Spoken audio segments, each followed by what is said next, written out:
In the history of humankind, many writers have intricately touched upon the concept of thoughtful sadness.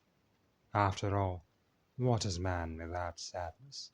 Which, if he endures successfully, even piecemeal, makes him stalwart, intrepid, and steeled. It can be argued, if argue we must, that no writer has ever philosophically enriched readers with the ideas of grief, guilt, and death more profoundly than Edgar Allan Poe. The Telltale Heart is a first-person monologue of a murderer who can evade the pangs of shame no more.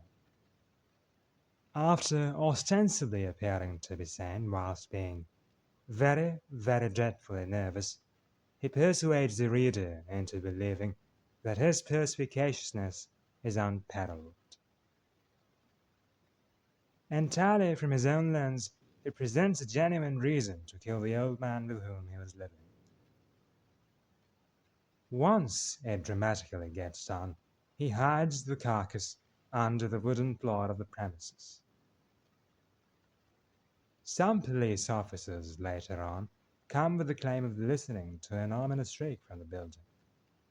The narrator, without an iota of worry, welcomes them to show the whole of his chamber, goes on to bring chairs for them, and convinces the officers.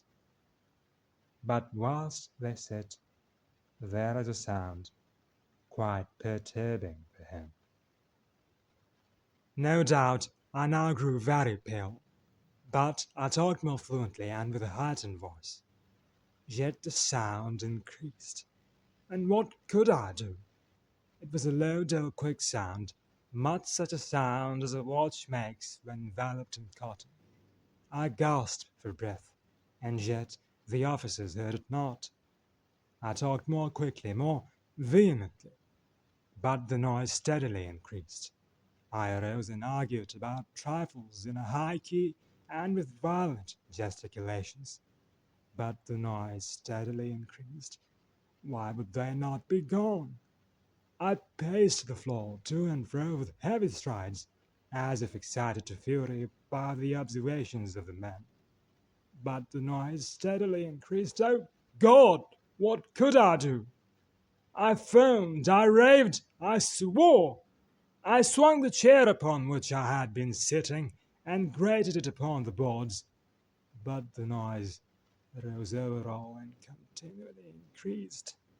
It grew louder, louder, louder, and still the man chattered pleasantly and smiled.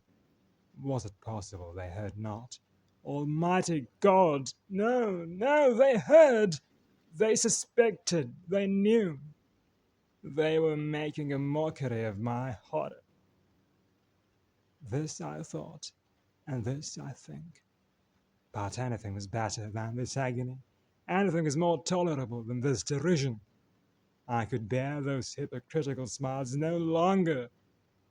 I felt that I must scream or die, and now again, hark!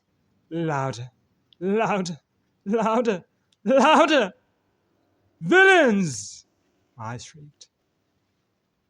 Dissemble no more. I admit the deed. Tear up the pangs. Here, here. It is the beating of his hideous heart. Our conscience can speak as loudly as a heart